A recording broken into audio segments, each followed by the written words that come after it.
यो हो बहसको साथमा गरिमा विकास बैंक, एक्सेस टु ऑल। गर्भदेखि बलियो भूगर्भ सिमेन्ट, भूगर्भ सिमेन्ट। कामना सेवा विकास बैंक, प्रगतिको आधार कामना सेवासँगको कारोबार।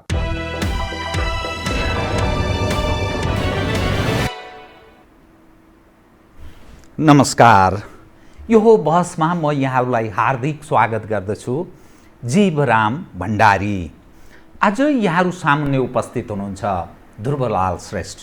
उहाँ वरिष्ठ अधिवक्ता हुनुहुन्छ। संयुक्त राष्ट्र सङ्घमा मानव अधिकारका लागि उहाँ कार्यरत पनि हुनुहुन्छ। उहाँसँग आज म उहाँ सुडानका लागि मानव अधिकारको क्षेत्रमा कार्यरत एक व्यक्ति, संयुक्त राष्ट्र सङ्घ अन्तर्गत एउटा शाखा प्रमुखको रूपमा जिम्मेवारी निर्वाह पनि गरिरहनु भएको छ।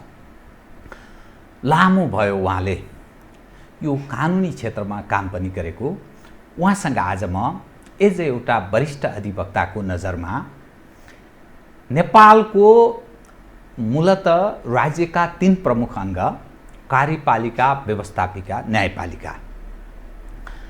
कार्यपालिकाले गलत काम गर्यो भने त्यसलाई ठिक ट्र्याकमा ल्याउन बाध्य पार्ने व्यवस्थापिका, त्यस्तो कल्पना गरिएको हो। व्यवस्थापिका र कार्यपालिकाले संविधानको अपव्याख्या गर्यो। संविधान अन्तर्गत जो विधिको शासन हामी कुरा गर्छौँ र कानुनी राजको कुरा गर्छौँ, त्यसलाई उल्लङ्घन गर्यो भने न्यायपालिकाले त्यो संविधान सम्मत बनाउने प्रयास गर्छ, अर्थात् स्वतन्त्र न्यायपालिकाको कल्पना गरिन्छ। एउटा कुनै पनि राज्य विधिसम्मत ढङ्गले, न्यायसङ्गत ढङ्गले चल्नका लागि यी 3 प्रमुख अङ्गको अहम, महत्त्वपूर्ण, शक्ति पृथकीकरणको सिद्धान्त अनुरूप अलग अलग भूमिका छ।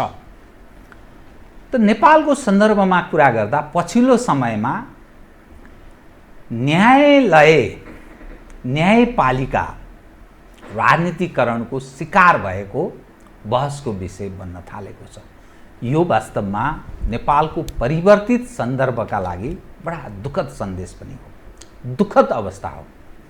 ध्रुवलाल श्रेष्ठसँग आज म समसामयिक विषयलाई केन्द्रमा राखेर कतिपय नेपालको आन्तरिक राजनीतिसँग पनि जोडिन्छ। एज संयुक्त राष्ट्र सङ्घमा उहाँले मानव अधिकारको क्षेत्रमा रहेर निरन्तर काम पनि गरिरहनु भएको हुनाले त्यो मानव अधिकारको आँखाबाट हेर्दा पनि एक खाले दृष्टिकोण बन्न सक्छ।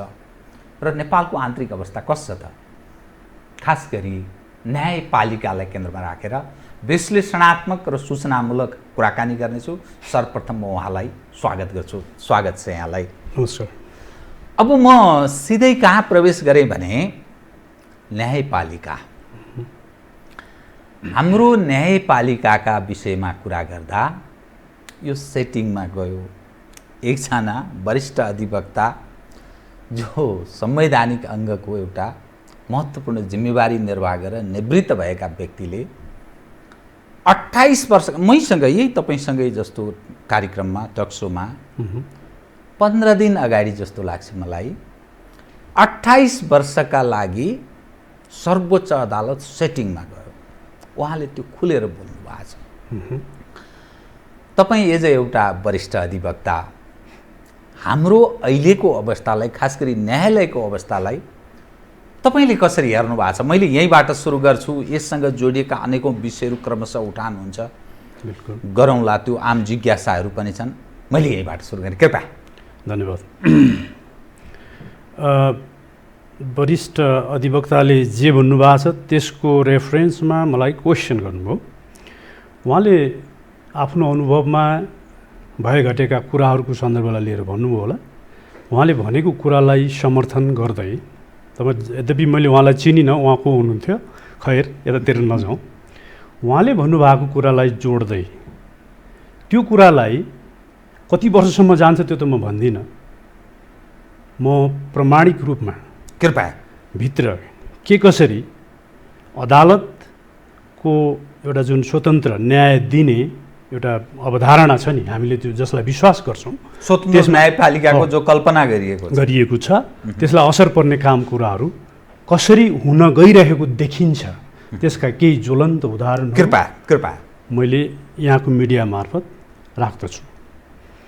मैले यो विषयमा प्रवेश गर्नुभन्दा जीवनजी पूर्व मैले कसरी चित्रण गरौँ भने वास्तवमा स्वतन्त्र अदालत न्यायपालिका हामीसित भएन भने, छैन भने न त प्रजातन्त्र रहन्छ, यो देशको एउटा संरचना नै खतरामा पर्न सक्ने स्थिति रहन्छ। हामीले हिजोका इतिहासलाई पनि हेऱ्यौँ, दलहरू प्रतिबन्धित हुँदाखेरि अदालतको भूमिका के रह्यो, पञ्चायतकाललाई पनि हेऱ्यौँ, दलहरूको भूमिकालाई पञ्चायतले कसरी हेऱ्यो, पञ्चायत अन्तर्गतको न्यायपालिकाले, र 47 साल पछाडिको न्यायपालिका प्रति जे जस्तो किसिमको हाम्रो आकाङ्क्षा एउटा विश्वास थियो, त्यसमा के कस्ता काम कुराहरू भए जसले गर्दाखेरि स्वतन्त्र न्यायपालिकाको अवधारणालाई इन्हान्समेन्ट गर्ने त्यस्तो काम भएको छ कि छैन, त्यो हामीले हेर्नुपर्ने अवस्था हो। अब यसका कालखण्डहरूलाई हामीले हेर्नुपर्ने हुन्छ न्यायपालिकाको। तपाईँको बडा विहङ्गम प्रश्न राख्नु भएको छ, त्यसको जवाफमा जाँदाखेरि कृपया अब 63 भन्दा अगाडि 47 साल भनौँ 2046 सालमा जुन जनआन्दोलन भयो, जनआन्दोलन पश्चात के कस्तो किसिमको संविधान बनाउने भन्ने कुराहरू रहे। वीरेन्द्र राजाले राजनीतिक नेताहरूको सँग मिटिङ गरेर एउटा कमिटी पनि गठन गरे, जहाँ विश्वनाथजी पनि हुनुहुन्थ्यो त्यति बेलाको। त्यो कमिटी विशेष कारणवश फेरि भङ्ग पनि भयो, किनभने राजनीतिक दलका नेताहरूले यो भएन आदि राजा पक्षीय मान्छेहरूको संलग्नता बढी सायद देखेको हुनाले त्यसमा विरोध भइसकेपछि विश्वनाथजीले त्यसबाट राजीनामा दिनुभयो, मैले जानेसम्म, इफ आई एम नट रङ। पछि फेरि उहाँकै अध्यक्षतामा संविधान मस्यौदा समिति बन्यो र उहाँको नेतृत्वमा 2047 सालको संविधान जन्म्यो। त्यो संविधान जन्मिसके पछाडि यो अदालत, रुल अफ ल र स्वतन्त्र न्यायपालिकालाई नै बढावा दिने सन्दर्भमा यो न्याय परिषदको समेत गठन भयो। यो 47 सालको संविधानपछि नै भयो। अब त्यो संविधान बमोजिम जन्मेको न्याय परिषदले जे जस्तो किसिमको काम कुराहरू गरे त्यसमा खासै विवाद थिएन। अहिले जे जस्तो विवाद, जे जस्तो यो बडा ठुलो प्रश्नमा यहाँले मलाई अलि जकड्नु भएको छ नि, खासमा ताकाको न्याय परिषदमा थिएन, पछिल्लो समयमा प्रवेश गर्यो, त्यो समस्यामा प्रवेश गर्यो। म आउँछु त्यसमा विवाद थिएन। त्यस ताका हुने न्याय परिषदका सदस्यहरूको पर्फर्मेन्समा पनि कुनै प्रश्न आएन। नियुक्ति भएका न्यायाधीशहरूको योग्यता र पर्फर्मेन्समा पनि केही समस्याहरू देखा परेनन्। बिस्तारै 47 सालको संविधान पछाडि अब यो 72 जुन अहिलेको रिपब्लिकन संविधान छ 2072 सालमा जारी भएको संविधान, योभन्दा अगाडिको जुन अवस्था छ नि, 63 सालमा आएर केही हदसम्म भएका नियुक्तिहरू विवादमा आए। नियुक्तिहरू यस्तो किसिमबाट विवादमा आयो कि भन्न नहुने कुराहरू पनि सुनियो। अर्थात् 47 को संविधानलाई च्यातेपछि समस्यामा मुलुक गएछ भन्ने देखियो। 47 को संविधान गएपछि केही हदसम्म न्यायपालिका विवादमा प्रष्ट रूपमा गएको देखियो, त्यो पक्का कुरा हो। 47 सालको संविधानपछि नियुक्ति भएका न्यायाधीशहरूको पर्फर्मेन्स, कुन आधारमा नियुक्ति गरिए, त्यो एउटा कुरालाई हेरिनु पर्दछ यहाँको प्रश्नलाई चिर्नको लागि। र त्यसपछि आएको यो अहिलेको रिपब्लिकन कन्स्टिट्युसन 2072, यसको इम्प्लिमेन्टेसन कसरी भयो त्यसलाई हामीले हेर्नुपर्ने हुन्छ। मैले यो प्रश्नको गहिराइमा जानुभन्दा अगाडि जीवरामजी कसरी राखौँ भने, अहिलेको न्यायपालिका जसलाई हामीले बचाउनु पर्छ नै, यो भएन भनेदेखि त हाम्रो देश नै डुब्छ, हाम्रो कुनै अस्तित्व नै रहँदैन। प्रजातान्त्रिक शासन व्यवस्थाको हामीले कुरा गरेका छौँ, वेस्ट मिनिस्टेरियल मोडलका कुराहरू गर्छौँ, के गर्छौँ, संसदीय शासन प्रणालीका कुराहरू गर्छौँ, यसको कुनै अर्थ रहँदैन। त्यसकारण अब सम्बद्ध स्टेक होल्डरहरू छौँ नि हामी, वकिलहरू, समाज, राजनीतिक समाज, सबै यिनीहरूले बेलायमा विचार पुर्याएन भने यो स्वतन्त्र न्यायपालिका जसरी हामीले वकालत गरिराखेका छौँ, यो देशका लागि आवश्यक छ, प्रजातन्त्रका लागि आवश्यक छ भनिराखेका छौँ, यसमा समस्या आउने देखिएको अवस्था टड्कारो रूपमा छ। त्यो म कसरी भनौँ भने, यहाँ प्रवेश गर्नुभन्दा अगाडि वास्तवमा एउटा कानुनकर्मीको हैसियतले हेर्दाखेरि न्यायपालिका त त्यति बेला महाभारतको कथामा अभिमन्युलाई घेरामा पारिया छ नि, त्यस्तो किसिमको घेरामा परेको देखिन्छ अहिले। अर्थात् त्यसले स्वतन्त्र भूमिका निर्वाह गर्न सक्ने अवस्था छैन न्यायपालिकाले। म त्यसो पनि भन्दिनँ, न्यायपालिकाको हैसियतमा, न्यायाधीशको हैसियतमा स्वतन्त्र भूमिका निर्वाह गर्ने न्यायाधीशहरू त्यो अदालतमा छैन नै म भन्न सक्दिनँ। छन्, राम्रा न्यायाधीशहरू पनि छन्, नराम्रा विवादित न्यायाधीशहरू पनि छन्। त्यसकारण हामीले यहाँनिर खुट्याउनु पर्ने के हो, त्यस्तो किन भयो, किन गरियो, त्यसलाई रोक्न के गर्न सकिन्छ, त्यो कुराहरूलाई हामीले जान्नुपर्ने हुन्छ। मैले अभिमन्युको उदाहरण दिएँ। त्यसका लागि अब अदालतभित्र यो संविधान आइसकेपछि, यो संविधान आइसकेपछि के कसरी न्यायाधीशहरूको पदपूर्ति गरियो, भलाकि मैले यस विषयमा यस पूर्वको मञ्चहरूमा पनि आफ्नो अभिव्यक्तिहरू साङ्केतिक रूपमा व्यक्त गरेका छु। त्यति डिटेल्समा गएको छैन जसरी यहाँले डिटेल्समा जान्न चाहनुहुन्छ, त्यस कारण म त्यहाँ जाने प्रयास गर्दैछु। यो संविधान जन्मेपछि पहिलो पटक सर्वोच्च अदालतको न्यायाधीशहरूको नियुक्ति गर्दाखेरि वास्तवमा संवैधानिक प्रावधानमाथि जालसाज भयो।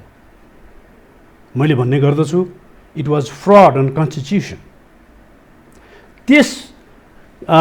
त्यस्तो कारबाहीभित्र रहेर न्यायाधीशहरूको नियुक्त यसरी गरियो जो मान्छेहरूलाई वास्तवमा न्यायिक सिद्धान्त अनुसार हेर्ने हो भने जुनसुकै मुलुकमा पनि बाहिर यो एकदमै एब्सोल्युट कम्युनिजम भएको ठाउँमा अर्कै कुरा होला, नत्र भने अरू कुनै पनि कानुनी प्रणाली भएको मुलुकहरूमा त्यस्तो ब्याकग्राउन्ड भएका मान्छेहरूलाई नियुक्ति गरिँदैन। जालसाजीपूर्वक ढङ्गले नियुक्ति प्रक्रिया त्यसरी अगाडि बढाइयो। त्यो म यहाँलाई निवेदन गर्छु। किन भने होला जालसाजी?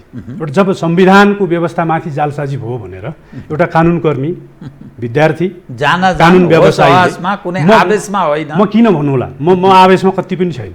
मैले धेरै पटक यो कुराहरूलाई व्यक्त गरेका छु र जहाँसम्म भोलिका दिनहरूमा पनि यो कुराहरू उठ्ने बित्तिकै यो एउटा मुहान हो कि स्रोत जहाँबाट त्यो गल्ती सुरु भएको छ। यसलाई हामीले अलग्याएर हेर्नै मिल्दैन। यो मैले जुन जालसाजी गरियो भनेको छु यो व्यवस्थालाई पन्छाएर अरूमा हामीले सुधार गर्न खोज्यौँ, यो न्यायाधीशको यसलाई सुधारौँ आदि इत्यादि, यसलाई कारबाही गरौँ, यो कार्यक्रम ल्याउँ, यो तालिम दिउँ, यो गरौँ, ऊ गरौँ, यसको कुनै पनि अर्थ छैन। किनभने मुहान हो, यो मुहानलाई त्यसरी बिगारिएको छ। मैले यसको सन्दर्भमा धारा 153लाई कोट्याएँ। यसले के भन्छ भने यो न्याय परिषदको संरचनाको व्यवस्था गरेको छ। त्यो संरचनामा एकजना प्रधान न्यायाधीश जसले लिड गर्छ न्याय परिषदलाई र सिनियर एकजना अर्को प्रधान न्यायाधीश हुन्छ, एकजना कानुन मन्त्री हुन्छ र एकजना प्रधानमन्त्रीले तोकेको कानुनविद हुन्छ र एकजना बारको प्रतिनिधि, वकिलहरूको प्रतिनिधि हुन्छ। मैले किन जालसाज भने, यो फ्रड अन ल किन भनिराखेको छु भने यो संरचना नबन्दैको अवस्थामा न्यायाधीशहरू नियुक्त गरियो। अब यसलाई तपाईँ कसरी के भन्नुहुन्छ? न्याय परिषद नबन्दैको अवस्थामा नियुक्त गरियो, बनेको छैन। किनभने त्यहाँ प्रधानमन्त्रीको प्रतिनिधि पनि छैन, बारको वकिलहरूको प्रतिनिधि पनि छैन र यो संविधानको धारा 53ले ती प्रतिनिधिहरू भए बेगर पनि कोरम पुगेको आधारमा वा आदि इत्यादि गरेर न्याय परिषदको सञ्चालन वा यसले कारबाही अगाडि बढाउन सक्छ भनेर कहीँ कतै भन्दैन, लेख्दैन। यो लम्यानले होइन, एउटा लेम्यानले पनि जान्न सक्दछ र यस्तो अवस्थालाई न्यायपालिकाको नेतृत्व दिने मान्छेले नै बडो बलपूर्वक के कति कारणबाट उहाँहरू बसीभूत हुनुभयो, यसलाई प्रयोग गरियो र न्यायाधीशहरू नियुक्त गरिए। हो, यो बडा महत्त्वपूर्ण विषय यहाँले उठान गरिदिनु भयो। यो लाखौँ दर्शक हेरिरहनु भएको छ। त्यो जालसाजी, त्यो बेइमानी, त्यो दुर्नियत बस, त्यो काम कसले गरेको थियो, कृपया त्यो पनि खोलिदिनुहोस्। किनभने त्यो त प्रमाणित हो। त्यस बेला जो थियो प्रधान न्यायाधीश थियो, जो कानुन मन्त्री थियो अथवा जो थिए, ती त यथास्थितिमै अहिले जीवित छन्। ती को मानिसले जालसाजी गरे र नेपालको यो न्यायिक क्षेत्रलाई यो हदमा बदनाम गर्ने प्रयास त्यहाँबाट प्रारम्भ भयो। कृपया त्यो नाम खोलिदिनुहोस् कृपया। मैले यति भनिसकेपछि वास्तवमा खुल्नुपर्छ यो। बिल्कुल मैले आपत्ति जनाएको छैन यहाँको प्रश्नमा है। मैले मात्रै के भन्नु खोजेको भने मैले यो अरू बेलामा पनि बोलेको छु यस विषयमा मात्रै होइन। म विदेशमा छँदाखेरि सुत्न सकिनँ। म यो सुनेपछि मैले लेखहरू लेखेँ, त्यहाँबाट मैले नामै किटेर लेखेँ। मैले तपाईँले यहाँले अहिले सोधिराख्नु भएको छ नि, मैले यसरी यो धारा 53लाई गलत गरियो, संविधान रिपब्लिकन संविधान 8 वर्षको भ्याकुमपछि जन्मेको यो संविधानको प्रावधानलाई त्यसरी अनर्थ गरियो, जस्तो कि अरू यो धारा बुझ्ने मान्छे र कानुन बुझ्ने मान्छे कोही पनि छैनन्। हामी मात्रै हौँ 3 जना मान्छे जो न्याय परिषदमा बसे भने जस्तो गरेर यो संविधानलाई व्याख्या गरियो। यहाँले नाम सोध्नुभयो, त्यति बेला प्रधान न्यायाधीश हुनुहुन्थ्यो कल्याण श्रेष्ठ। उहाँले लिड गर्नुभएको, जसलाई उहाँको पर्फर्मेन्स, अदालतभित्रको काम कारबाहीको पर्फर्मेन्स हेर्दा म अति नै श्रद्धा गर्ने मान्छे थिएँ। जब मैले यो भएको देखेँ है, यो देखिसकेपछि म फेरि हामी छुट्टीमा आउँदाखेरिको दिनमा पनि हामी साथीहरूलाई लिएर सबद्ध मान्छेहरू, नेताहरूलाई पनि यो गलत भएको छ भन्न गइयो। यसमा कुनै पनि सुधारको सम्भावना रहेन, यो सिद्धियो है। अब यो मैले किन नाम लिएँ भने नि, मैले लेखेको छु, बोलेको पनि छु। अब यो धारा प्रयोग गरेर गरिँदाखेरि फेरि कस्तो मान्छे ल्याइयो? ल देशले त्यस्तो आवश्यक परेको रहेछ, आकाशे खस्न लाएर चाहिँ रोक्नेको लागि पनि ल्याउनु पऱ्यो कि भनेर एकछिनलाई मान्ने हो भने पनि मान्छे कस्तो ल्याइयो भन्नुहुन्छ भने नि त्यो पनि खोलिदिनुहुन्छ कि? त्यो पनि खोल्नै पर्ने। यो त वास्तवमा खुला आकाश जस्तो छ। त्यो भनिदिनु पर्छ। धेरै नै विवादमा वा छलफलमा आएको विषय हो। त्यति बेला तत्कालीन अवस्थामा नेपाल बार एसोसिएसनको अध्यक्षता ग्रहण गर्ने मान्छे, हजारौँ वकिलले चुनेका आफ्ना नेता, पेशागत हक हित र कानुनी शासन आदि इत्यादिको लागि, त्यसको एडभोकेसी बढावाको लागि, त्यसको वकालत गर्नका लागि, एडभोकेसी गर्नको लागि एक्ज्याक्टली चुनिएको मान्छे हरिकृष्ण कार्कीजी, उहाँले के गर्नुभयो? ताजुब लाग्ला, यो कुरा जान्नुपर्छ जनसाधारणले। त्यसकारण मैले रिपिटेडली यो उठाउने, यहाँहरूले पनि प्रश्न त्यही राख्नुहुन्छ, म यहाँभन्दा बाहिर जान सक्ने ठाउँ नै देख्दिनँ, ठाउँ नै छैन। प्रश्नको जवाफ त मैले दिनु पर्यो। कृपया त्यो जरुरी छ। उहाँ नेपाल बार एसोसिएसनको अध्यक्ष हुँदाहुँदैको अवस्थामा अध्यक्षको जिम्मेवारी छोडेर महाधिवक्ता नियुक्त हुनु। हेर्नुहोस् है, महाधिवक्ता नियुक्त भइसकेपछि तत्काल महाधिवक्ताको कार्यालयमा छँदै उहाँले अघिल्लो दिन राजीनामा गरेको देखाएर भोलिपल्ट फेरि न्यायाधीशमा नियुक्त हुनुभयो। उहाँले 3टा छलाङ मार्नुभयो एकैचोटि। हामी रुल अफ लका कुरा गर्छौँ नि, अदालतको इन्डिपेन्डेन्सीका कुराहरू गर्छौँ, र त्यो इन्डिपेन्डेन्सीका कुरा वास्तवमा अप्लाई गरिनुपर्ने त्यो संस्थामा जाने मान्छे हामीले कस्ता पठाएका छौँ, कसरी पठाएका छौँ, के यो कुराले अर्थ राख्दैन र? म के चाहना राख्छु वा म के जान्दछु भने एउटा विद्यार्थीको नाताले न्यायाधीश भनेको त्यो एउटा दैवीय त्यस्तो ठाउँ हो, मान्छेको रूपमा एउटा देवत्व ग्रहण गरेका मान्छेहरू त्यहाँ बस्छन्, राजहाँसको भूमिका निर्वाह गर्नुपर्छ।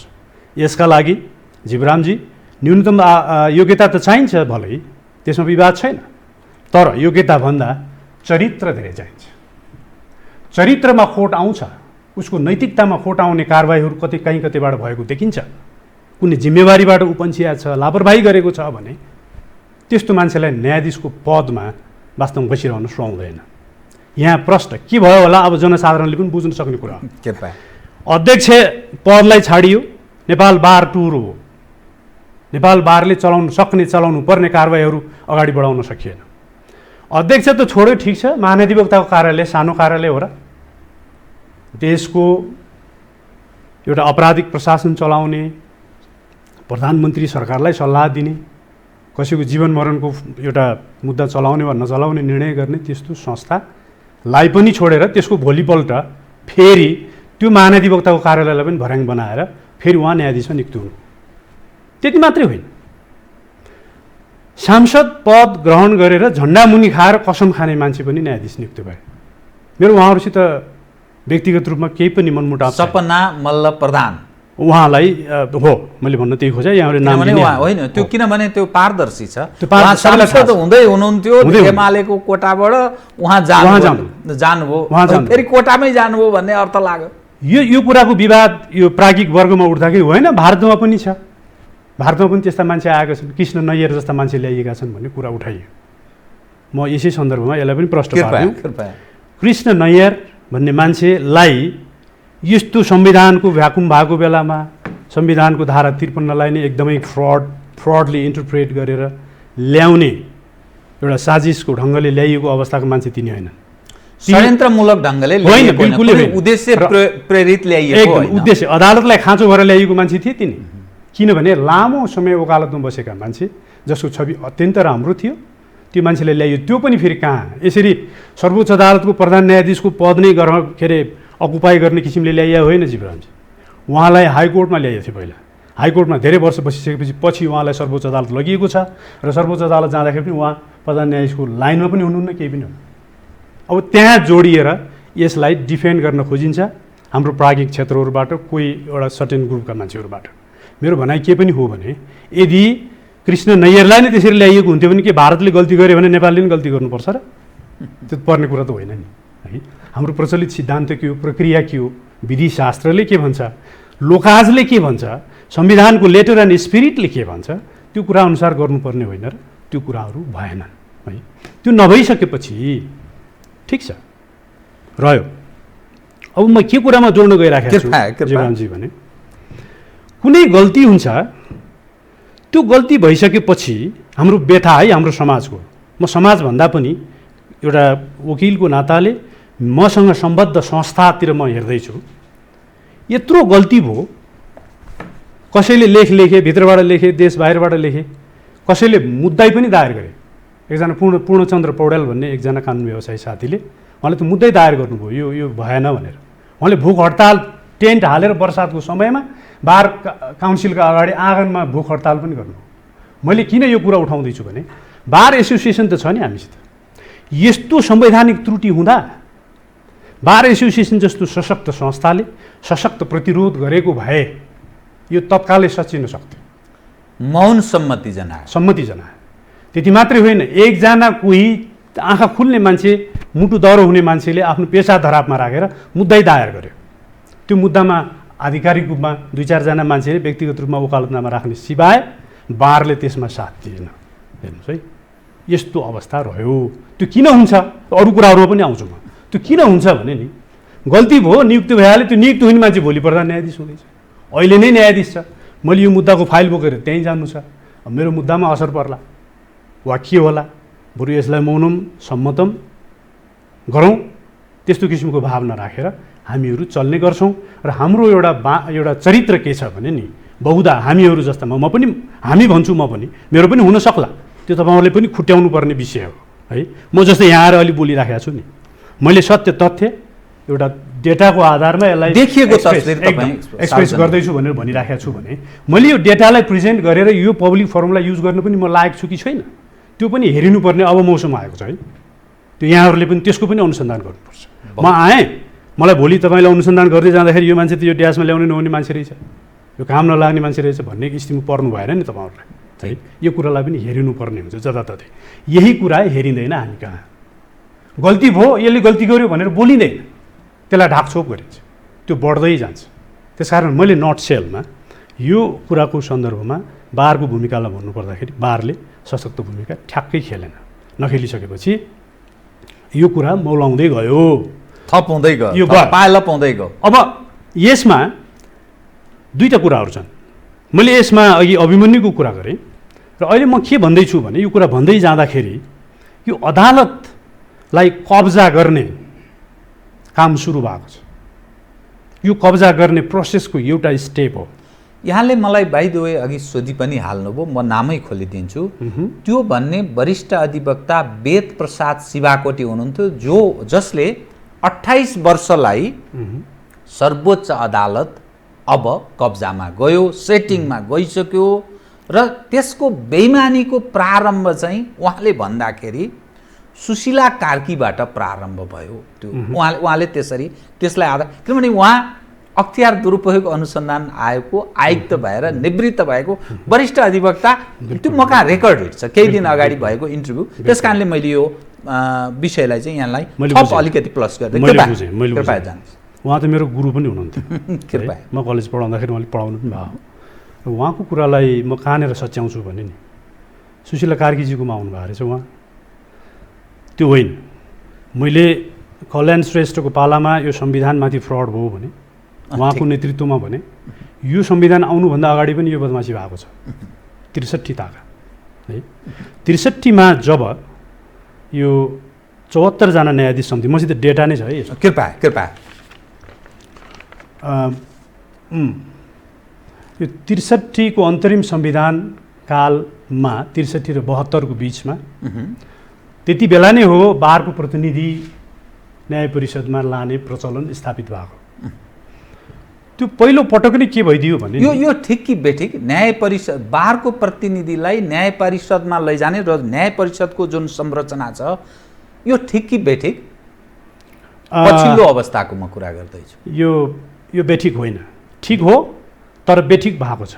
बेठिक के त्यो विवेक हराउने मानिसहरूको उपस्थितिले बर्बाद भयो? यो ठिक किन हो भने यसभन्दा अगाडिको अवस्थामा विवाद न्याय प्रशासन सम्बन्धी वा न्याय निष्पादन सम्बन्धी कुरामा उठेका विवादहरूमा पनि प्रधान न्यायाधीशले लिड गर्ने न्याय परिषद, 2 जना सिनियर न्यायाधीश हुने अनि 1 जना कानुन मन्त्री र प्रधानमन्त्रीको प्रतिनिधि हुने।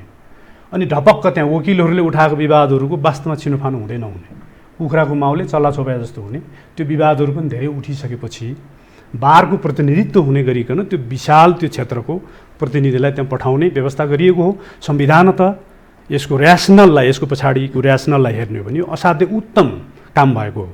तर उत्तम काम खराब कहाँनिर भयो भने आफ्ना गोजीका मान्छेहरू पठाइए, त गर्न सक्ने मान्छेहरू पठाइएन, चरित्र भएका मान्छेहरू पठाउन सकिएन है। अहिले त यसो विवेकले त्यहाँ काम गरेन। त्यहाँ राजनीतिक खेलहरू खेलिए, त्यसो हुन्थेन। त्यसकारण विवादमा आएको हो। त्यसकारण सिस्टम ठिक छ भने त्यो सिस्टमलाई ट्र्याकमा लाने मान्छेहरू बेठिक भएको अवस्थामा त्यो सिस्टम खराब भनेर हामीले भन्नु हुँदैन। त्यसलाई हामीले सच्याउन सक्छौँ, सच्याउनु पनि। यहाँले के भन्दै हुनुहुन्थ्यो? मैले के भन्दै थिएँ भने यो कति भने 74 जना न्यायाधीश यो 70-2-27 मा नियुक्त भयो त्यति बेला। यो न्यायाधीशहरूको नियुक्ति हुँदाखेरिको अवस्थामा त्यस पूर्व उदाहरण है, अब म समयले भ्याउँला कि नभ्याउँला म सचेत छु यसमा। त्यस पूर्व प्युठान जस्तो लाग्छ त्यहाँ यो संविधान सभामा उम्मेदवार हुने मान्छे जिल्ला पार्टीको सचिव जस्तो लाग्छ त्यो मान्छे है। रमेश राज भण्डारी नाम हो उहाँको। उहाँले चुनाव हार्नुभयो। उहाँलाई यो नियुक्तिको सङ्ख्याभित्र पारियो, उहाँ पनि नियुक्तिमा पर्नुभयो। न्यायाधीश हुनुभयो। उहाँ चुनाव हार्नुभयो। चुनाव हारेपछि तुरुन्तै यो कल्याण श्रेष्ठको पालामा भएको होइन। फेरि त्यसकारण म के कुरामा यहाँ फोकस गर्दैछु तपाईँलाई प्रश्न पार्दैछु भने यो शिवाकोटीजीले भन्नुभएको जस्तो सुशीला कार्कीको पालामा मात्रै भएको होइन, कल्याणको पालामा मात्रै भएको पनि होइन, त्यसभन्दा अगाडि पनि यो सबैको यो बेलामा वास्तवमा राजनीतिक पदार्पण यहाँदेखि भएको छ। त्यस बेला को थियो प्रधान न्यायाधीश भने? मलाई त्यसमा याद आएन को थियो त्यति बेला। ठिक छ कृपया। मैले त्यो याद गर्न सकिनँ। अब थपिँदै एकदम यो नियुक्ति भइसकेपछि यहाँ बडा गजबको काम भएको छ। यसलाई सबैले महसुस गरे, के हो यो? चुनाव हार्ने अनि न्यायाधीश हुने, यो त भएन। एकजना एकदमै जुझारु कानुन व्यवसायी, युवा कानुन व्यवसायी माधव कुमार बस्नेत, उहाँले रिट पिटिसनै फाइल गर्नु। राजनीतिक जुझारु नै, ठिक भाषा प्रयोग गर्नु। माधव कुमार बस्नेत जुझारु नै हो। तपाईँ चिन्नुहुन्छ होला, चिन्छु। उहाँ सिलेक्टेड वकिल मध्येमा पर्नुहुन्छ है, युवा वकिलहरू मध्येमा। उहाँले रिट निवेदनै फाइल गर्नुभयो। यो भनेर कि राजनैतिक हस्तक्षेप न्यायपालिकाभित्र हुनु भएन, त्यो मुद्दा विचाराधीन छँदै, जबकि हामी अरू मुद्दा विचाराधीन छँदाखेरि त्यसलाई लगाउन हाल्छौँ। एउटै प्रकृतिको रहेछ, सँगै राखौँ अनि सँगै फैसला गरौँ भनेर। अब यहाँ यस्तो किसिमको नियुक्ति हुँदाखेरि त्यो नियुक्तिको विषयलाई लिएर प्र्याक्टिसनर लयरले त्यो मुद्दा फाइल गर्दै र त्यो मुद्दा विचाराधीन हुँदैको अवस्थामा अब आएर अर्को पटक यो 80 जनाको नियुक्ति भयो, यो 11 जनाको नियुक्ति कल्याणजीले गर्नु। कसरी गर्नुभयो मैले भनिहालेँ। That was a fraud on constitution. It was fraud on constitution. म कानुनको विद्यार्थीको नाताले यो शब्द 1000 बार जुनसुकै कोर्टमा पनि रिपिट गर्न तयार छु। मैले यसलाई उजागर गर्न खोजेको हुँ। एउटा कुरा अलिक खोलिदिनुहुन्छ के होला? कल्याण श्रेष्ठ जस्तो मानिसले त्यो के त्यस्तो बाध्यात्मक अवस्था भयो, कुन चिजले उहाँ प्रेरित हुनुभयो? म पनि चिन्दछु के चिजबाट गाइडेड भएर उहाँ त्यो बाध्यात्मक अवस्था प्रवेश गर्नुभयो होला? यो चाहिँ भन्न नसकिने कुरा सोध्नुभयो यहाँले। म के कुरा गर्दछु यसको सन्दर्भमा भने, जस्तै मैले भने नि, न्यायाधीश मध्येमा साह्रै नै एकदमै मेधावी न्यायाधीश, बुझ्ने है, मुद्दालाई बुझ्ने, त्यसको फैसला निराकरण गर्न सक्ने मान्छे उहाँ। मैले त्यसरी पनि त्यही रूपमा बुझिन्छ उहाँ। तर जे जस्ता कुराहरू आए नि यो संविधान बनिसकेपछि उहाँले जसरी जाँदै फेरि उहाँ केही दिनभित्र बाहिर आउटगोइङ चिफ जस्टिस हुनुहुन्थ्यो र त्यहाँ एउटा पेचिलो कुराहरू छ अझै पनि अब धेरै आउँछ त्यसरी कुरा जाँदाखेरि त्यसरी लाँदाखेरि कृपया आफ्नो विषयमा जानु। सर्वोच्च अदालतमा मुद्दाको चाप बढ्यो भन्ने लेखहरू धारावाहिक रूपमा केही हप्ता महिना अगाडिदेखि प्रकाशनमा आए। त्यसलाई दुरुस्त के पारियो भने अब केही हुनु जरुरी छ तुरुन्तै, नत्र भने आकाश खस्छ न्यायपालिकाभित्र, त्यस्तो पारियो। जबकि त्योभन्दा अगाडि नै उहाँ त्यही प्रधान न्यायाधीशै हुनुहुन्छ, न्यायाधीशै भएर बसिराख्नु भएको छ। मुद्दाको चापको कुरा त्यति बेला किन आएन, उठेन? त्यो मुद्दाको चापको कुरा जातेको समयमा किन उठाउनु पर्यो? मैले त व्यक्तिगत रूपमा के देख्दछु भने अब व्यक्तिगत कारणबाट उहाँहरू बसीभूत हुनुभयो होला। जस्तै कल्याण श्रेष्ठलाई मात्र म किन भनौँ र, त्यति बेला कानुन मन्त्री मेरो सहपाठी नै हुनुहुन्छ अग्नि खरेलजी, उहाँ हुनुहुन्थ्यो। म यहाँ जोडिदिउँ अर्को कुरा, अग्नि खरेलको कुरा के अरे हरिकृष्ण कार्कीजीको कुरा अहिले मैले गरेँ। कानुन मन्त्री अग्नि खरेलजी, हरिकृष्ण कार्की र उहाँको ल एसोसिएट्स एउटै कानुनी फर्म। हरिकृष्णजीलाई हरिकृष्णजीलाई जसरी ल्याउनु परेको थियो होला, उहाँलाई कल्याणजीलाई पनि कोही कसैलाई ल्याउनु परेको थियो होला, त्यो बुझ्नेले बुझ्छन्। फेरि म त्यसमा अहिले भन्न चाहन्न त्यसरी है। अब त्यो कुराको सन्दर्भमा उहाँहरूले अब किन त्यो धर्म छाड्नुभयो म जान्दिनँ, त्यो नछाड्नु पर्ने हो। त्यो भाकी कारणले मैले यसरी बोल्नु पर्यो। बहुत राम्रो शब्द प्रयोग गर्नुभयो, धर्म छाड्नु। उहाँहरूले धर्म छाड्नु भएकै हो। र म यसलाई के भन्छु भने त्यति बेलादेखि नै अदालत कब्जाको एउटा साजिस रचियो राजनीतिक रूपमा र राजनीति प्रवेश गर्यो। यसलाई बुझौँ यसरी। अब स्वतन्त्र जो न्यायालयको कल्पना गरिएको छ नि, प्रजातन्त्रले निरन्तरता पाउने हो भने, सर्भाइभ गर्ने हो भने, त्यो मुलुक र जनताका लागि हुने हो भने स्वतन्त्र न्यायालयको कल्पना गरिएको छ। विधिको शासन, कानुनी राज जो हामी भन्छौँ, त यो कुरा हेर्दाखेरि त कम्प्लिट राजनीतिको शिकार भएको छ भन्ने अर्थ लाग्छ। अब के गर्ने ल बताइदिनुहोस् त। यो एज अ होल जो खेलाडीहरू छन् जसका कारण यो न्यायालय यो हविगतमा परिणत भएको छ, ती मानिस त झन् सबल छन्, झन् बलियो हुँदै गएका छन्। लामो समय उनीहरू यथास्थितिमा यही प्रणाली अर्थात् मैले व्यवस्थाभित्रको कुरा गरेँ, यो सिस्टमलाई निरन्तरता दिने हो भने मेरो प्रश्न हो, बिल्कुल बिल्कुल सुधार गर्न सकिँदैन। सुधार गर्न सकिँदैन। यहाँलाई यो प्रश्नमा म प्रवेश गर्छु। प्रवेश गर्नुभन्दा अगाडि यसलाई निर्णायक रूपमा म के भन्न चाहन्छु, आफ्नो मैले भ्यू दिन चाहन्छु भने यसलाई सुधारै गर्ने हो भने यसलाई कम्प्लिटली यो नियुक्तिलाई रिस्ट्रक्चरिङ गर्नुपर्छ, यसलाई बदर गर्नुपर्छ, पुनर्नियुक्ति गर्नुपर्छ। यो कसले गर्ने? यसको संरचना यतामा आउँछु। यो कसले गर्ने भन्दा त यहाँ राजनीतिक दलका प्रतिबद्धताहरू चाहिन्छन्, धेरै कुराहरू चाहिन्छ है। तर यो नभइकन नहुने अवस्था छ, यो सुध्रिँदैन। सुधार गर्नु जरुरी छ, अन्यथा जरुरी छ। सुधार गर्न किन जरुरी छ म अझै अरू कुरामा आउँदैछु। कृपया यति धेरै कुराहरू छ। अब यो कुराहरू ढङ्गले तपाईँ जानुहोला, म सुन्छु, धेरै सुन्छु म। नत्र भने मान्छेहरूले के ठान्छन् भने न्यायाधीश नियुक्ति भएको छ, एबिसिडी चाहिने नियुक्ति भइतो त। न्यायाधीश भएको एउटा न्यूनतम योग्यता भए मान्छेहरू गएका छन्, सम्बद्ध निकायले नियुक्ति गरेकी छ, के फरक पऱ्यो? किन यो हाउबुजी चलिराखेको छ भन्ने कुरा रहन सक्छ। यो कुनै चासोको विषय, मलाई किन चासो थियो र त्यसरी हेर्ने हो भनेदेखि म के निवेदन गर्छु यहाँलाई भने यो कल्याणजीले जसरी गल्ती गर्नुभयो नि, त्यसरी नै फेरि त्यो गल्तीको विरोध बारले पनि गर्न सकेन सशक्त रूपमा। मुद्दै पर्दाखेरि पनि बार चुप लागेर बस्यो, जुस खुवाएर बिचरा त्यो मान्छेलाई एक्लै पारेर मुद्दा फिर्ता गर्न लगाइयो, त्यो आउन लगाइयो है। अब त्यसपछि यो खराब बाटो जसरी अपनाइएको थियो नि त्यो नियुक्तिमा, त्यही अर्को खराब बाटो अपनाइयो। त्यति बेला अब म सुशीलाजीको पालोमा है, हाम्रो के अरे शिवप्रसाद भने अब यसलाई मैले फ्रड अन ल भने, कन्स्टिट्युसन भने। अब यो फ्रड अन लको कन्टिन्युटी उहाँले कसरी गर्नुभयो भने नि, त्यति बेला कल्याणको पालामा न्याय परिषदको संरचना नै भएको छैन, भयो भनेर गरियो। जनताहरूले के सोचेका छन् यो त बुझेको छैन नि, जनताले बुझ्नु पऱ्यो नि। अब मैले किन यहाँ आएर तपाईँसित यो कुराहरू राखिराखेको छु। त्यसपछि फेरि सुशीलाको पालामा के भयो भने नि, बेलुका मिटिङ बसियो, दिउँसो मिटिङ बस्यो। मिटिङमा उपस्थित भएका छन् वैद्यनाथ उपाध्याय, र रामप्रसाद सिटोला बारका प्रतिनिधि, Vaidyanath Upadhyay as a senior जज अफ द सुप्रिम कोर्ट, उहाँ हुनुहुन्छ मिटिङमा। मिटिङ टाइम अवधिभरि त्यहाँ कोही पनि उपस्थित नभएपछि केही गरिँदैन, त्यो मिटिङ बस्दैन। राति के हुन्छ, घरमा सुशीलाजीको क्वार्टरमा मिटिङ बोलाइन्छ। कुन संविधानले भन्छ यो? 3 जना बस्यो। त्यो वेदप्रसाद शिवाडीले त्यो कुरा पनि खोल्नु भएको थियो। मैले यसलाई अझै प्रश्न पार्छु, कृपया। त्यहाँ मिटिङ बसिन्छ, बारका प्रतिनिधि छैनन्, सिनियर न्यायाधीश छैन, वैद्यनाथजी पनि त्यहाँ हुनुहुन्न, र यो वर्षामान पुन कानुन मन्त्री होइन, कानुन मन्त्री के नैयर भन्ने अर्कै हुनुहुन्छ। वर्षामान पुनलाई किन हो त्यहाँ हाजिर गराइन्छ। उहाँको उपस्थितिमा 80 जनाको नियुक्ति हुन्छ जीवरामजी। एक मुष्ट मध्यरातमा। मैले यसमा पनि लेखेको छु, मिडनाइट जजेस भनेर।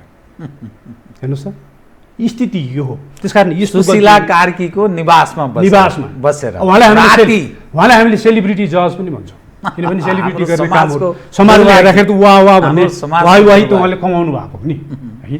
तर कुरा के भयो भने नि, उहाँले त्यो नियुक्तिपछि पनि धेरै विवाद भयो। सायद अफिसियल्ली पहिलोपटक सरकारी वकिल कार्यालयमा हडतालै गर्न त त्यसमाथि पनि नेपाल बार एसोसिएसनले सशक्त भूमिका अझै पनि खेलेन। त्यहाँ पनि त्यही सिद्धान्त र नीति आनी बानी लागू भयो। न्यायाधीशै हुन्, के गर्ने, हाम्रा पनि छन् भन्ने जस्तो कुरो हो। अब यो दुईटै कुरामा म छोटो कसरी जोडौँ भने नि, राजनीतिक दल एउटा त सत्तासीन दल नै भयो, उसले क्याप्चरै गर्न खोज्यो, गरिराखेको छ, म भन्छु, म प्रमाणित गर्छु है। र राजनीतिक दल, त्यसको विरोध गर्न सक्ने प्रतिपक्ष दल, उसले पनि के ठान्यो भने मेरा पनि एक हात मान्छे त परेका छन्, मैले पनि बेलामा त के गर्न सक्छु भन्ने सोचाइराख्यो। तर यो हुँदैन। यो प्रतिपक्षलाई म के जानकारी यहाँबाट दिलाउन चाहन्छु भने, जुन सोचमा आफ्नो कर्तव्यबाट च्युत भयो नि प्रतिपक्ष दल, त्यसलाई रोक्नु पर्थ्यो, रोक्न सकिन्छ। सत्ता पक्षले त बेइमानी गर्यो, कब्जा नै गर्यो। प्रमुख प्रतिपक्षले त्यसलाई रोक्ने अर्थात् त्यो पब्लिकमा लगेर छत्ता छुल्ल पार्ने, चेक एन्ड ब्यालेन्स गर्ने काम गरेन। त्यसमा हामी भरियो। किन भरियो भन्दाखेरि सत्ता पक्षको यो एबिसिडीलाई राख्यो भने ऊ चुप लागेर बस्छ भन्ने साजिस कानुन मन्त्री वा त्यति बेलाको परिषद, जुन परिषद बनेकै छैन भन्छु म, त्यो परिषदमा बस्ने मान्छेहरूले गरे र तिनीहरूलाई कन्भिन्स गरियो। प्रतिपक्षहरू कन्भिन्स भए, यिनीहरूले बुझेनन्, यिनीहरूले देखेनन्, मेरो पनि एक हात मान्छे परेछ भन्ने भयो।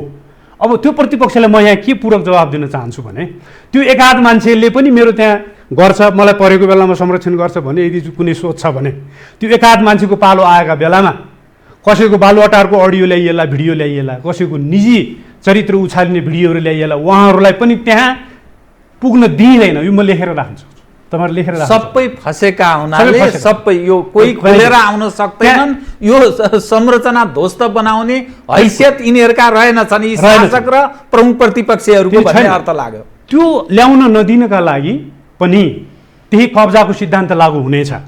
मैले अहिले भनेको छु, यो रेकर्डेड छ। र कब्जाको सिद्धान्त कसरी पनि लागू हुन्छ जीवरामजी भने नि, त्यो 80 जनाको नियुक्ति गर्दाखेरि के कस्ता मान्छेहरू गएका छन् त्यहाँ, त्यसलाई हेरौँ हामीले। न्याय परिषदको सचिवको रूपमा मिनुट गर्ने मान्छे, जसले आफ्नै नाम पनि सिफारिस गरेको छ, कृष्ण गिरी, म नामै दिन्छु, र उहाँको सालोलाई पनि उहाँले सिफारिस गर्नुभएको छ। दुवैजना हाइकोर्टमा नियुक्ति भएको छ। योभन्दा लाजको कुरा के हुन्छ? कति हास्यास्पद, योभन्दा लाजको कुरा क्षेत्र लज्जास्पद। माइनुट गर्ने आफै मान्छे आफ्ना नाम राखेर आफ्ना सालाको पनि नाम राख्छन्। त्यसलाई सुशीलाजीको नेतृत्वमा, सेलिब्रिटी न्यायाधीशको नेतृत्वमा यो के भन्छ, न्याय परिषदबाट निर्णय हुन्छ र सिफारिस हुन्छ, ती न्यायाधीशहरू नियुक्त हुन्छन्। त्यति मात्रै होइन, संविधान ड्राफ्ट गर्न बसेका कानुन मन्त्रालयका कर्मचारीहरू जसको पनि नाम सिफारिस गरिन्छ, जो पनि न्यायाधीश हुन्छन्, र अझै उसको पालामा त उसलाई पनि प्रधान न्यायाधीश बनाएर ल्याउनुका लागि, पालोमा राख्नुको लागि, अगाडिको पालामा भएको जुन 74 जनाको कुरा गरेँ नि मैले, त्यो 74 जना मध्येमा एकजना न्यायाधीश जसको उमेर कति झन्डै धेरै वर्ष उमेरको फरक छ है, यो डेटा मैले हेर्नुपर्छ। त्यो न्यायाधीशको उमेर छ 29 साल 5-28 को, र यो कानुन विभागबाट जाने टेक प्रसाद ढुङ्गानाको उमेर छ 28-9-26 को। त्यो कान्छो उमेरको मान्छे अगाडिदेखि नै त्यहाँ त्यो पनि त्यो नियुक्तिमा छ भने त्यो मान्छेलाई फाल्न पाएपछि ऊ पनि प्रधान न्यायाधीशको पालोमा पुग्नु पाइन्छ भनेर यो अहिलेको यो संविधानको यो संविधानको धारा 306 लगाएर सरिता शर्मा को हुनु नि उहाँलाई पदच्युत गरियो, उहाँको निरन्तरता कायम भएन, यिनीहरू रहे। यस्तो अवस्था। र अर्को अचम्मको घटना, अर्को घटना के छ, नकुल सुवेदी जो मान्छे रजिस्ट्रार भयो, मुख्य रजिस्ट्रार भयो, फेरि 3 छलाङ एकैचोटि रजिस्ट्रार थिए, उनी कुनै बेला न्याय परिषदको सचिव पनि थिए। सर्वोच्च अदालतको रजिस्ट्रार, मुख्य रजिस्ट्रार, फेरि मुख्य न्यायाधीश पुनरावेदन अदालत। यो एकै वर्षभित्रमा यसरी यो छलाङ मारेर कसैलाई लानुपर्ने कारण के हुनसक्छ? यो कब्जा बाहेक अरू के हुनसक्छ? यदि कसैले मलाई चित्त बुझाउने कुरा गर्छ भने म मान्न तयार छु। होइन भने मेरो मान्यता यो अदालत कब्जा गर्ने यो सत्तासीन पक्षको एउटा प्रयास हो र यो भइराखेको छ। रुख हाँगाहरू झाँगिँदैछन्, यसको फल त अझै आउन बाँकी नै छ, अझै हेर्न बाँकी छ। 20 वृक्षको फल हामीले भोग्न बाँकी छ, त्यो त हेरौँ। यो प्रमाणले देखाउने कुरा हो। मैले यसलाई पुरा प्रमाणिक रूपमा प्रुभ गर्न सक्छु। यस्ता काम कुराहरू हुँदाखेरि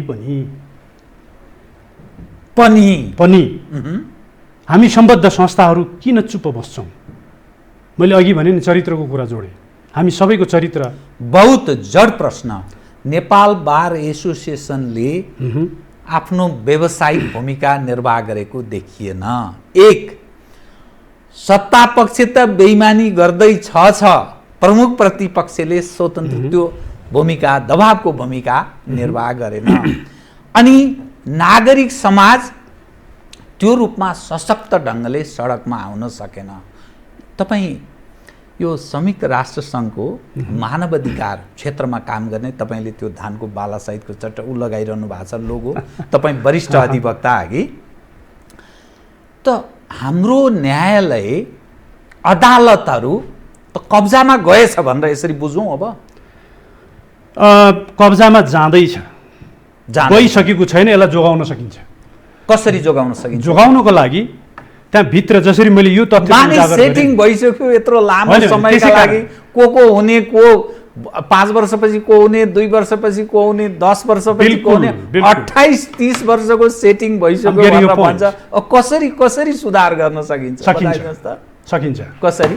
अब पहिला त मैले के भने नि रिस्ट्रक्चरिङको कुरा गरेँ नि, यसलाई टोटल्ली यसलाई ओभरहाउलिङ गर्नुपर्ने अवस्था छ, नत्र भने सकिँदैन। त्यो सक्नको लागि पनि कसले सक्ने हो भन्दाखेरि राजनैतिक दलको एउटा चेतना खुल्नु पर्यो। कोही नेताहरू खराब होलान्, अहिले सत्तासीन पक्षमा पनि सरकारको नेतृत्व गर्ने मान्छेहरूको गल्ती होला, त्यसलाई त्यो पक्षका नेताहरूले पनि मन नपराएको पनि हुनसक्छ, प्रतिपक्षको पनि त्यही हालत हुनसक्छ। र प्रतिपक्षले पनि सत्तासीन राजनीतिक कुनै पनि दलहरूले यो कुरालाई नसोच्ने हो भनेदेखि त भोलि उनीहरूको हालत के हुन्छ? उनीहरूलाई हिजो पञ्चायत विरोधी राजनीतिमा लागेर पनि जोगाएर ल्याएको थियो यही अदालतले, होइन? यसैले हो नि जोगा। अहिले प्रजातन्त्र आइसकेपछिको अवस्थामा, अहिले यस्तो अवस्थामा यो अदालत गइसकेका छ, हामी प्रमाणिक रूपमा बोलिराखेका छौँ। ए बाबा यो यसरी यो कब्जा गर्ने कुरा भएको होइन भनेर भन्न सक्ने स्थिति छ कतैबाट? त्यति मात्रै म किन भन्नु र? अझै थपौँ तपाईँलाई कृपया। यो सत्ता कब्जा गर्ने हिसाबमा एउटा अनौठो अर्को घटना छ। प्रधानमन्त्री जो छ त्यो प्रधानमन्त्रीको कानुनी सल्लाहकार, महाधिवक्ता, त्यो प्रधानमन्त्री छैन्जेल सितिमिति परिवर्तन हुँदैन। यहाँ के भइदियो, 9 महिना कति 19 कति दिनको कार्यकाल पछि, हरिकृष्णजीको कार्यकाल पछि जम्मा 1 महिना कति छ, म हेरौँ है यसलाई।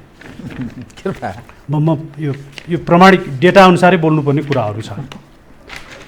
आदरणीय दर्शकबिनलाई ध्रुवलाल श्रेष्ठ डकुमेन्ट सहित प्रस्तुत भइरहनु भएको छ। यो सिरियस गम्भीर विषयमा हामी कुराकानी गरिरहेका छौँ, किनभने न्यायपालिकाको जुन कल्पना गरिएको छ र नेपाली समाजका एउटा मानव जातिले न्यायपालिकालाई कुन रूपमा बुझ्छन् र के अवस्था छ त्यसको खुलासा गर्दै हुनुहुन्छ। त्यसकारण अलिकति कृपया। मैले भन्दैछु, हरिकृष्ण कार्कीजीले पनि 3टा छलाङ मार्नु हो एकदमै छोटो अवधिमा, एउटै अवधिमा।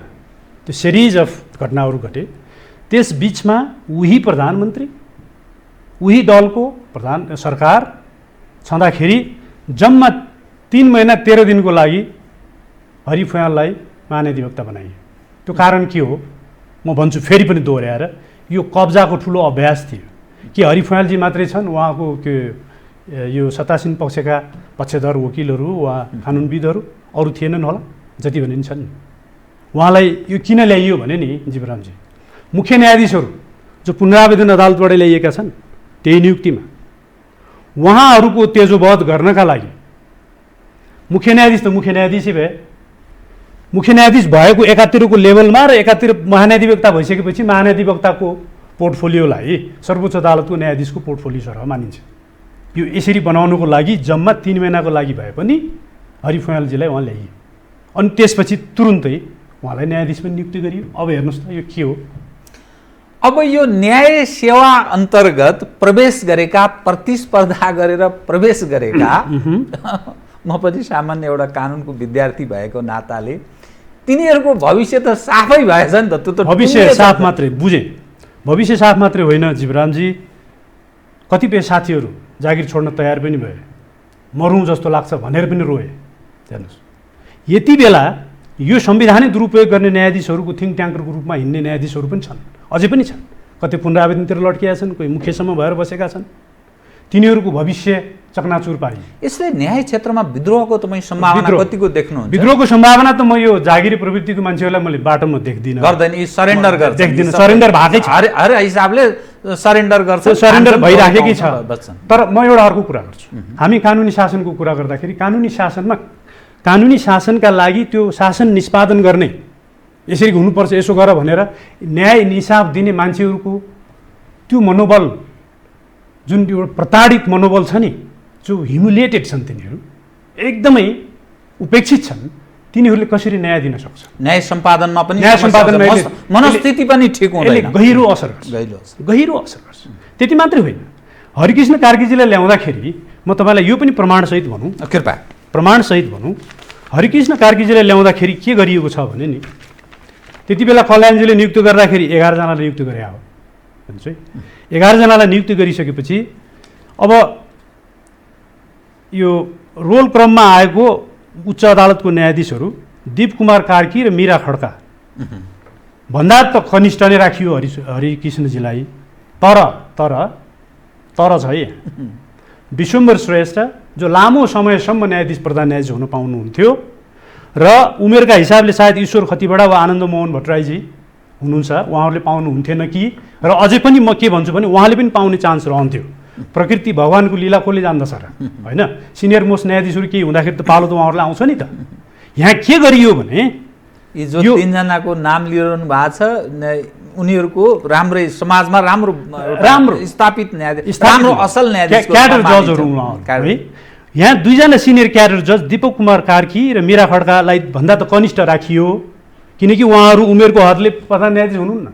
त्यसकारण उहाँहरूको कनिष्ठ बनाएर राख्दा केही फरक परेन यो पेनिट्रेट गर्ने वर्गलाई, जसलाई मैले कब्जा गर्न गइराखेको छु भनिरहेको छु नि, उहाँलाई राखियो र यो विश्वम्भर श्रेष्ठलाई तल पारियो। विश्वम्भर श्रेष्ठले जति पदावधि उहाँले प्रधान न्यायाधीश हुन पाउनुहुन्थ्यो धेरै नै त्यसमा घटाइयो। उहाँको पछाडि बल्ल विश्वम्भर श्रेष्ठ आउनुहुन्छ त्यति बेला। र यो कहाँ हुने, यो वास्तवमा क्याडर जजहरू त हुँदै नै नहुनेवाला थिए, त्यसकारण त्यसो भन्नु हुँदैन भन्ने यदि हो भने त्यति बेला हामीले भन्छौँ जसखेलाबाट छिराइएको न्यायाधीशहरू भनेर, ढोकाइबाट जाने योग्य न्यायाधीश पनि थिए नि त त्यति बेला त। तर उनीहरूले पनि अवकाल कसरी पायो भने जसखेलाबाट छिराइएका मध्येबाट उहाँहरू पनि छिर्नु पऱ्यो त्यो नियुक्तिमा। अहिले भर्खर तपाईँले नाम लिनुभएको मान्छेहरू पनि त्यसैमा हुनुहुन्छ, न्यायाधीशहरू पनि है। तर उहाँहरू योग्य हुँदाहुँदै पनि यो वास्तवमा यो नियुक्तिको जुन होल प्रोसेस छ, त्यो प्रोसेस नै अनकन्स्टिट्युसनल भएको आधारमा उहाँहरूको नियुक्ति पनि वास्तवमा क्वेसनेबल रहेको हो छ, म त्यो दावाका साथ भन्छु। मैले के निवेदन गर्न खोजेँ यहाँलाई भने, त्यति बेला नियुक्ति हुँदाखेरि प्राइभेट सेक्टरबाट अरू वकिल साथीहरू पनि गएको छन् नि, हरिकृष्ण कार्कीजी गए जस्तो गरेर, अनिल सिन्हाजी जानुभएको छ, प्रकाश राउतजी जानुभएको छ, अझै हेरौँ है यसलाई पनि। उहाँको हरिकृष्ण कार्कीजीको कति छ भने 148 छ लाइसेन्स नम्बर, म प्रमाणका साथ बोल्दैछु। लाइसेन्स सिनियर लाइसेन्स 140 भएको अनिल कुमार सिन्हालाई पनि पछि पारियो, बिचमा उहाँलाई अगाडि लैयो। 146 भएको प्रकाश राउतलाई पनि पछाडि पारियो र उहाँलाई अगाडि लगेर विश्वम्बर श्रेष्ठको अगाडि लगेर छिराएर राखियो। यो कब्जाको नीतिले राखिएको हो। यो कब्जाको सिद्धान्त यहाँ पनि लागू हुन्छ। यति मात्रै होइन, पुनरावेदन अदालतमा नियुक्त भएका न्यायाधीशहरूलाई पनि त्यो लाइनमा राखिएको छ। त्यो लाइनमा राखिने न्यायाधीशहरू नकुल सुवेदी, यो कृष्ण गिरी र टेक प्रसाद ढुङ्गाना, यिनीहरू लाइनमै छन्। त्यस कारण मैले के निवेदन गर्न खोजेँ भने उहाँहरूसित मेरो कुनै पनि रन्जिस छैन, तर यो सिस्टमलाई डिरेल गरेर उहाँहरू जसरी आउनु हो, एकैपटक रजिस्ट्रार, मुख्य रजिस्ट्रार, फेरि मुख्य न्यायाधीश, किन त्यस्तो गर्नुपर्ने? मिनुट गर्ने मान्छे चाहिँ आफू पनि न्यायाधीश सिफारिस गरेर आफ्नो सालालाई पनि राखेको छ। त्यो धेरै छन्, कानुन मन्त्रीका साडु भाइ के यावत कुराहरू छन्। त्यतातिर नजाउँ, भ्याइँदैन, तपाईँले घडीतिर सङ्केत गरिसक्नु, म त्यतातिर जान्न। त्यसकारण यो अवस्थाको विद्यमानतामा बार सशक्त हुन नसकेको कुरा त छँदैछ। मैले त्यसकारण भने मिडनाइट जजेसहरू उहाँ योग्य मान्छेहरू पनि छन् त्यसमा, तर पनि सबैलाई अवगाला आउने त भयो नै। अब हुने के हो त? अब करप्सन आदि इत्यादिका कुराहरू उठेका छन्। मैले बारले भूमिका खेल्न नसकेको कुरा गरेँ। कोड अफ कन्डक्टका कुराहरू आउन सक्छन् है। कोड अफ कन्डक्टको कुरा गर्दाखेरि बारले कतिको कोड अफ कन्डक्टलाई अख्तियार गर्यो, न्यायाधीशहरूले गरेन, यो त मैले भनि नै सकेँ, त्यहाँ किन जानु? आचरणको विषय त कता आचरणकै विषयको कुरा गर्दाखेरि यहाँ कस्तो हुन्छ भने नि, जस्तै विश्वनाथजीलाई धेरै विवादमा पनि ल्याइने प्रयास गरिन्छ कहिलेकाहीँ। जस्तै भदौ यो 2051 सालको मुद्दा र 52 सालको मुद्दा जुन थियो नि, यो पार्लियामेन्ट रिजोल्युसनको मुद्दा, त्यसको विषयलाई लिएर होइन विश्वनाथले एउटै मुद्दामा यस्तो फरक फैसला गर्यो भने जुलुसै उठ्यो होइन र, भदौ 12 गतेको फैसलाको विरुद्धमा। तर त्यो मुद्दामा फरक के थियो भने नि, मनमोहनजीको माइनोरिटीको गभर्मेन्ट थियो र मनमोहनजीलाई सांसदहरूको प्रेरोगेटिभ पहिल्यै लागू भइसकेको थियो, अविश्वासको प्रस्ताव आइसकेको थियो र उहाँले यो अस्पतालको सहियाबाट त्यो घोषणा गर्नुभएको थियो। जबकि गिरिजाप्रसादको पालामा 11 मा भएको के थियो भने उहाँ मेजोरिटीको गभर्मेन्ट हुनुहुन्थ्यो, कमान्ड गर्नुहुन्थ्यो र उहाँलाई के अरे सांसदहरूको प्रेरोगेटिभ युज गरेर त्यो अविश्वासको प्रस्ताव ल्याइसकेको अवस्था थिएन। उहाँले आफ्नो प्रेरोगेटिभ अगाडि नै युज गर्नुभएको थियो। त्यो आकाश र पातालको फरक छ। नबुझ्ने मान्छेहरूले जस्तो गरेर बुझ्ने मान्छेहरू पनि जुलुसमा गएर विश्वनाथजीलाई वास्तवमा बदनाम गर्ने काम गरे, त्यो होइन। वास्तवमा विश्वनाथजीको रोल ठुलो छ यो संविधान 2047 ल्याउनुमा र यो स्वतन्त्र न्यायपालिकाको स्थापना गर्नमा। त्यस्तै मैले एउटा हेक्का दिलाउँ, कोड अफ कन्डक्टको कुरा गर्दाखेरि हामी कस्तो पनि गर्छौँ भने नि, कानुन बनाउन सांसद भएर पनि हिँड्छौँ, त्यो सांसदको प्रभाव परोस् वा के हुन्छ, त्यो त प्रभाव पर्छ कि पर्दैन त्यो जनसाधारणले जान्ने कुरा हो। कानुन बनाउने निकायमा वकिल छ, त्यो वकिल सर्वोच्च अदालतमा आफ्नो फर्म चलाएर बहस गर्न आउँछ, त्यो आचार संहिताले छुनु पर्दैन? पर्छ नि। न्यायाधीश आमा छ, छोरा वकिल छ, न्यायाधीश लोग्ने छ, स्वास्नी वकिल छ, वा पदाधिकारी बारको छ, स्वास्नी वकिल न्यायाधीश छ। यो अवस्था छताछुल्लो छ। यो कोड अफ कन्डक्टलाई हामीले इम्प्लिमेन्ट गर्ने हो भने आधा न्यायाधीश र आधा वकिल रहन पनि गाह्रो हुन्छ। यो मेरो अनुभव, म यसमा दावाका साथ बहुत दुःखद दृश्य यहाँले विस्तार। अरू यो प्रसङ्गमा जीवरामजी अहिले कस्तो पनि कुरा उठाएछ भने मेरा अग्रज साथीहरूले खुलायम मिडियामा त्यो होला त्यो कुरा, तर त्यसलाई त्यसरी भनिनु हुँदैन। म त्यसमा मेरो छुट्टै एउटा बेमती राख्छु। त्यो सन्दर्भ के थियो भने न्यायाधीशहरू घुस खान्छन्, वकिलहरू घुस खुवाउँछन् भन्ने कुरा सार्वजनिक रूपमा आएको छ धेरै पटक। त्यो चाहिँ तास खेल्न बसिन्छ, खसी काटिन्छ, सेटिङ हुन्छ, ठुलो पोइन्टमा खेलवाड हुन्छ, अनि न्यायाधीशहरू पनि त्यहाँ हुन्छन्, हामीहरू पनि हुन्छौँ, रक्सी खाइन्छ, मासु खाइन्छ, सेट हुन्छ, अनि टक्कै हामी मिलान गर्छौँ भन्ने त्यो कुरा आएको छ। त्यो आएको मात्रै होइन, उहाँले लयरहरूले यो सञ्चार माध्यममा आफै आएर अन्तर्वार्तामा बोल्नु भएको छ। म विदेशमा थिएँ, मलाई ज्वरो आयो त्यो सुनेपछि है। हामी सबै वकिल घुस खुवाउँछौँ, हामी सबै न्यायाधीशहरू घुस खान्छन्, के सबै न्यायाधीश घुस खाने छन्? त्यस्तो तेजोवध गर्न पाइन्छ? खाना मात्रै खाएर स्याउला सुकाएर हिँड्ने न्यायाधीशहरू पनि छन् नि, कलम बोक्छ। चरित्र शून्य सबै छैन। बिल्कुल बिल्कुल, सबै वकिलहरू घुस खुवाउँछन्। अब त वकिल र न्यायाधीशहरूले किता छुट्याउनु पर्ने बेला आयो। म घुस खुवाउन्न, नखुवाउने मान्छेको मध्येको न्यायाधीश हुँ भन्नुपर्ने बेला आयो।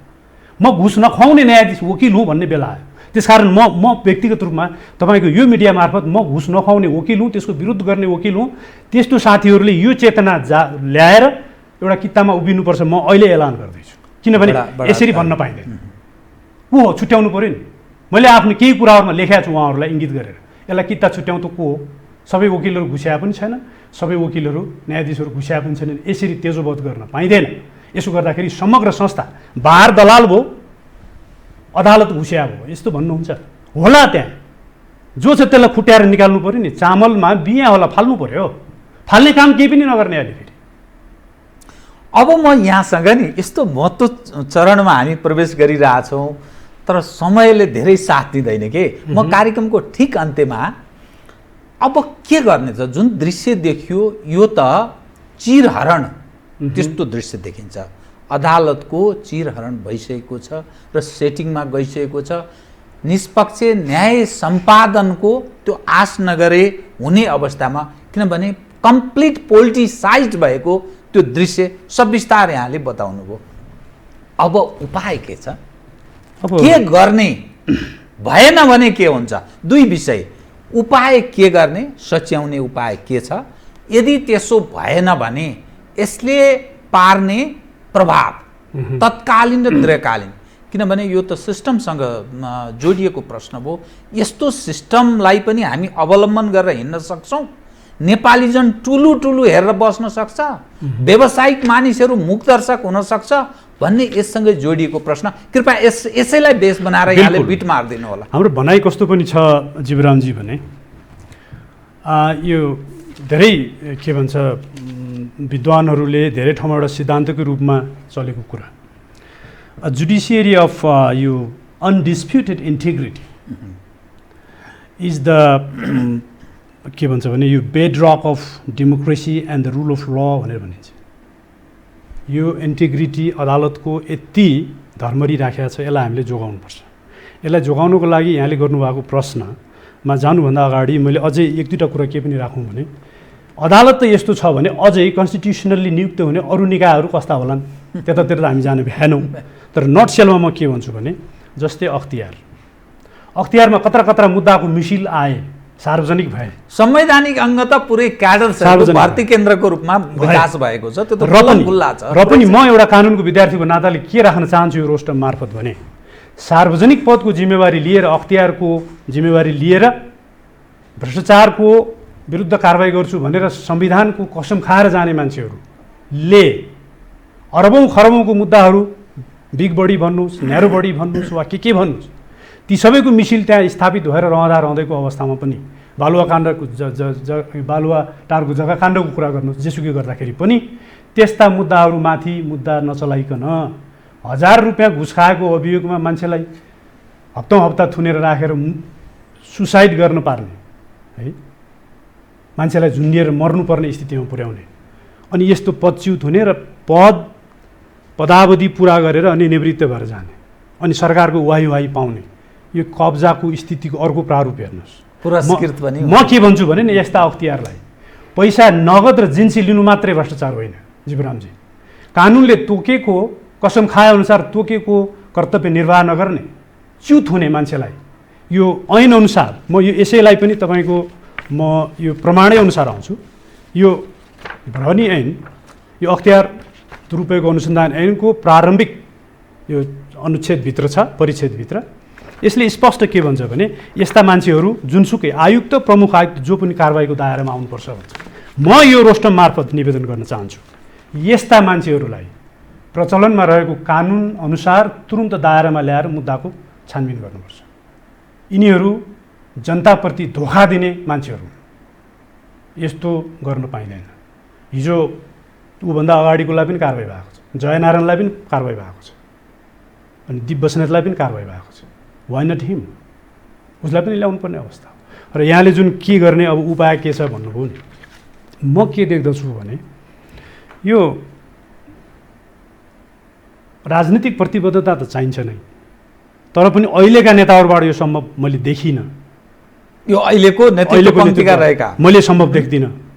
त्यसै कारण र गल्ली गल्लीमा सेलिब्रिटीहरू जन्मेका छन्। अहिले सेलिब्रिटीहरूले अहिले हजारौँ लाखौँ मान्छे जम्मा गर्न किन सक्छ? उहाँहरूलाई मेरो आग्रह के छ भने नि, यो नेताहरूले केही गर्न त सक्दैन। यो यत्तिकै रह्यो, जुडिसियरी पनि रहने भने देशै नरहने स्थिति पनि आउन सक्दैन।